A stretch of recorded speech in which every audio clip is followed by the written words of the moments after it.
Okay, Tanvi ತಂಗಿಗೆ ನನ್ನ question. ಒಬ್ಬ ರಾಜ ಮಂತ್ರಿಗೆ ಅಂದರೆ ಸಾಯುವಂಥ ಶಿಕ್ಷೆ ಕೊಡ್ತಾನೆ. ಓಕೆ, ಅವನಿಗೆ 3 ಆಪ್ಷನ್ ಕೊಡ್ತಾನೆ ಅವ್ನು ಸಾಯೋದಕ್ಕೆ. ಸೊ ಅವನಿಗೆ ಹೇಳ್ತಾನೆ, ನಿಮಗೆ 3 ಕೋಣೆಯನ್ನು ಆಯ್ಕೆ ಮಾಡ್ಕೊಳ್ಬೋದು ನೀನು. ಒಂದು ಕೋಣೆಯಲ್ಲಿ ಫುಲ್ಲು ವಿಷ ತುಂಬಿರೋಂತಹ ಹಾವಿದೆ, ಇನ್ನೊಂದು ಕೋಣೆಯಲ್ಲಿ ವಿಷ ತುಂಬಿರೋಂತಹ ಚೇಳುಗಳು ಫುಲ್ಲು, ಹಾಗೆ ಮತ್ತು ಇನ್ನೊಂದು ಕೋಣೆಯಲ್ಲಿ 3 ತಿಂಗಳಿಂದ ಏನೂ ತಿಂದೇ ಹಸ್ಕೊಂಡಿರೋಂತಹ ಸಿಂಹ. ಸೊ ಇದು 3 ಕೋಣೆಯಲ್ಲಿ ನಿಮಗೆ ಯಾವ ಕೋಣೆ ಬೇಕು ಸಾಯಲಿಕ್ಕೆ, ನೀನು ಅದನ್ನು ಆರಿಸ್ಕೊ ಅಂತ ಹೇಳ್ತಾನೆ. ಆಗ ಮಂತ್ರಿ ಯೋಚನೆ ಮಾಡ್ತಾನೆ, ಓ ರಾಜ ಏನೋ ಒಂದು ಟಿಕ್ ಇಟ್ಟಿದ್ದಾನೆ ಇದರಲ್ಲಿ ಅಂತ. ಸೊ ಅವನೊಂದು ಕೋಣೆಯನ್ನು ಆರಿಸ್ಕೊಳ್ತಾನೆ, ಬದುಕ್ತಾನೆ. ಅದು ಹೇಗೆ ಬದುಕ್ತಾನೆ, ಯಾವ ಕೋಣೆಯನ್ನು ಆರಿಸ್ಕೊಂಡ ಅಂತ ಹೇಳ್ಬೇಕೀಗ ನೀನು. ಬೇಗ. ಸಿಂಹದ ಕೋಣೆನಾ?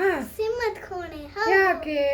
ಯಾಕಂದ್ರೆ 3 ತಿಂಗಳಿಂದ ಊಟ ಮಾಡಿದ್ರೆ ಅಂದ್ರೆ ಯಾವ ಸಿಂಹ ಯಾವ ಪ್ರಾಣಿ ಬದುಕಕ್ಕಾಗತ್ತೆ? ಹೌದಲ್ವಾ? ಕರೆಕ್ಟ್.